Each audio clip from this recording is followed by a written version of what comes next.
Rejected Luna sheltered a wounded wolf through winter. At dawn, the Alpha King knelt before her. Elena Voss had learned, over the past month, that silence could feel like a living thing.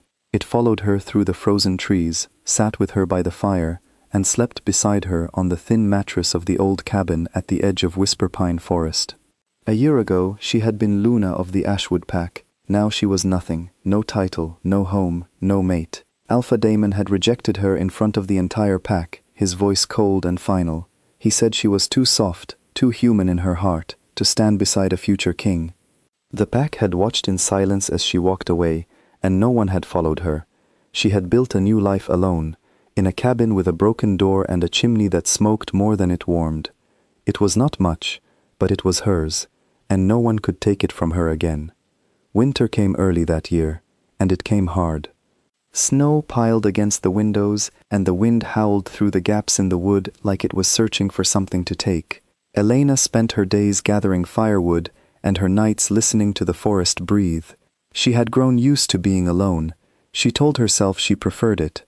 It was easier to trust the silence than to trust people who could look at her and decide, in an instant, that she was worth nothing. One morning, while walking along the frozen creek to check her few remaining snares, she heard something that did not belong to the wind. A low, ragged sound, almost like breathing that hurt. She stopped, her heart pounding, and stepped carefully through the snow toward the noise. What she found made her breath catch. A wolf, enormous and silver-black, lay collapsed near the frozen water.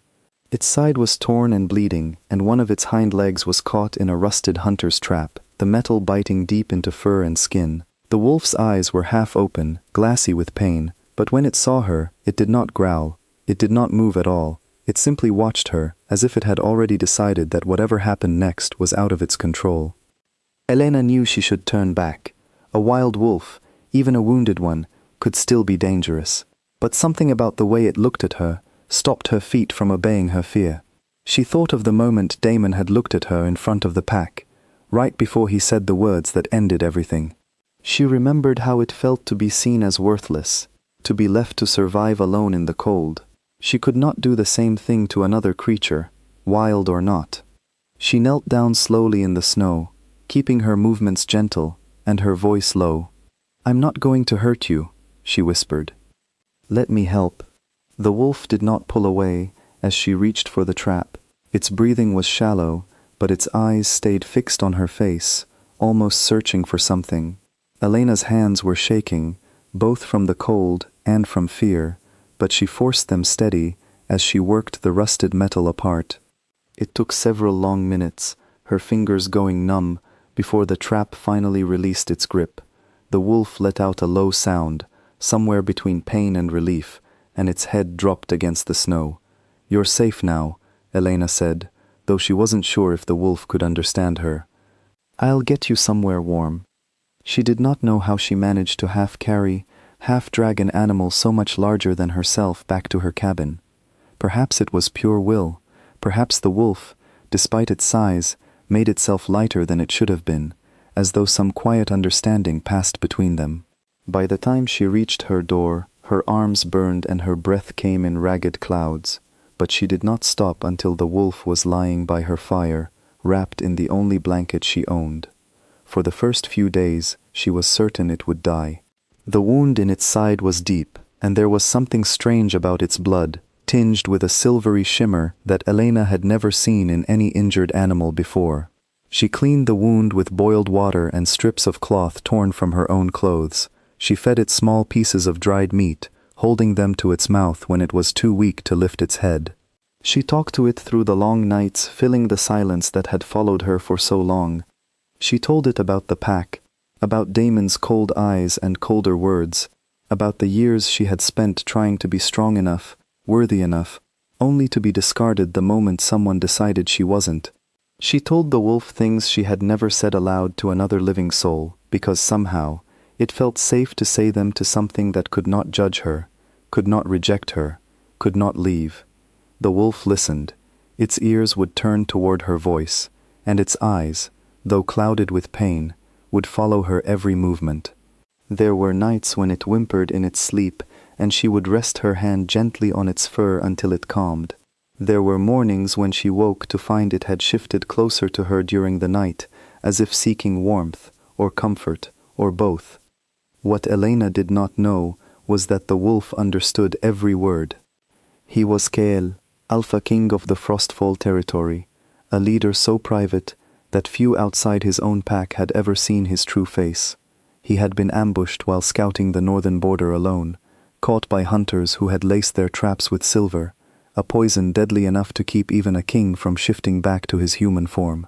Trapped in his wolf body, unable to speak, unable to explain who he was or what had happened, he had expected to die alone in the snow. Instead, he had found her. At first, he told himself it was simple gratitude, the kind any creature would feel towards someone who saved its life. But as the days passed, gratitude became something deeper. He listened to her stories, and he understood something the Ashwood pack apparently never had. This woman had a heart large enough to save a stranger without asking who they were or what they were worth. She had been thrown away by people who should have cherished her, and instead of turning cold and bitter, she poured her kindness into a wounded animal who could not even thank her. He watched her light the fire each morning with cracked, cold-worn hands. He watched her share the last of her food with him before eating anything herself. He watched her sing softly under her breath while she worked, a habit she probably didn't notice, a small sound that filled the cabin with something like hope, and slowly, without meaning to, Knelt found himself falling for a woman who had no idea what he truly was. Winter stretched on, brutal and unrelenting, but inside the small cabin, something warmer began to grow. Elena found herself talking to the wolf as though it were an old friend, sharing thoughts she had kept locked away for years. She found comfort in its steady presence, the way it seemed to understand her sadness without needing words. She had not expected to feel less alone in the middle of the coldest winter of her life, yet here she was, laughing softly at her own jokes because the wolf's ears would twitch in response, as though it too found her funny. She did not let herself think too far ahead. The wolf would heal, eventually, and it would return to the wild where it belonged. She told herself she was prepared for that. She told herself it wouldn't hurt to lose one more thing, because she had already lost everything else. But some nights, when she looked into its steady, intelligent eyes, she wondered if it saw her the way no one else ever had, not as a failed Luna, not as a rejected mate, but simply as herself. Weeks passed before the silver poison finally began to clear from Knelt's blood. He felt strength slowly returning to his limbs, felt the fog lifting from his mind, felt the pull of his true form growing stronger each day. He knew that soon he would be able to shift back. He knew that when he did, Elena would learn exactly who and what she had saved. He worried, in those final days, that she might be frightened, that she might see him differently once she understood the truth. But he also knew he could not keep hiding from the woman who had given him back his life. The final night of winter arrived quietly, without any of the fury that had marked the season before it. Snow fell soft and slow outside the cabin windows, and Elena sat by the fire, exhausted but strangely peaceful, watching the wolf sleep beside her. She did not know that this would be the last time she saw him as only a wolf. She only knew that somehow, over the long, cold months, her heart had healed in ways she hadn't expected, cradled by the quiet companionship of a creature who asked nothing of her except her presence. She fell asleep by the fire that night, her hand resting lightly on his fur. At dawn, the first light of the sun broke through the frost-covered windows, painting the cabin in soft gold. Elena stirred awake slowly, blinking against the brightness, and it took her a moment to understand what she was seeing. The wolf was gone. In its place knelt a man. He was tall, broad-shouldered, with silver-black hair that matched the fur she had cared for through the winter. Faint scars marked his side, in the same place the wound had been. His eyes, the same steady, intelligent eyes that had watched her for weeks, were fixed on her now with a tenderness that made her breath catch in her throat. "Elena," he said, his voice deep and quiet, carrying the weight of everything he had wanted to say for weeks, but could not. "My name is Knelt. I am the Alpha King of Frostfall territory, and I owe you my life." Elena sat frozen, her mind struggling to piece together the impossible truth in front of her. The wolf she had nursed through the coldest winter of her life, the one she had spoken to as though it understood every secret she carried, had understood. Every word, every quiet confession, every moment of grief she thought she had shared with no one at all. "You knew," she whispered. "This whole time, you knew everything I said." "Every word," Cale answered gently, "and every word made me admire you more than I have ever admired anyone. You did not know who I was. You did not know if I could ever repay you. You simply saw something suffering, and you chose to help. That is not weakness, Elena. That is the rarest kind of strength I have ever witnessed." He knelt lower, his head bowed before her, the way a king bows only to those he considers equal, or greater. "Where I come from, no one kneels before anyone but their true mate. I am kneeling before you now because I have never known anyone like you, and I do not intend to let you go." Tears gathered in Elena's eyes, unbidden and unstoppable. For so long, she had believed she was someone easy to leave behind, someone whose worth could be decided and dismissed by others. But here was a king, kneeling in the soft light of dawn, telling her that her kindness, her strength, her heart, were the very things that made her priceless. "I don't understand," she said softly. "Why me?" "Because you saved a stranger without knowing his name," Cale said. "Because you shared your last meal with a wounded animal you owed nothing to.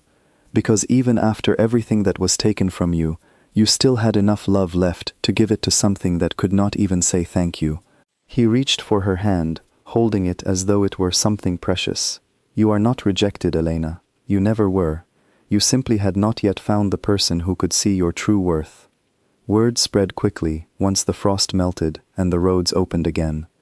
The Alpha King of Frostfall territory had found his true mate, not among nobility or pack royalty, but in a small cabin at the edge of Whisper Pine Forest, cared for by a woman the world had once cast aside. When the news reached Ashwood Pack, Damon said nothing, though those who saw his face said he understood, too late, exactly what he had thrown away.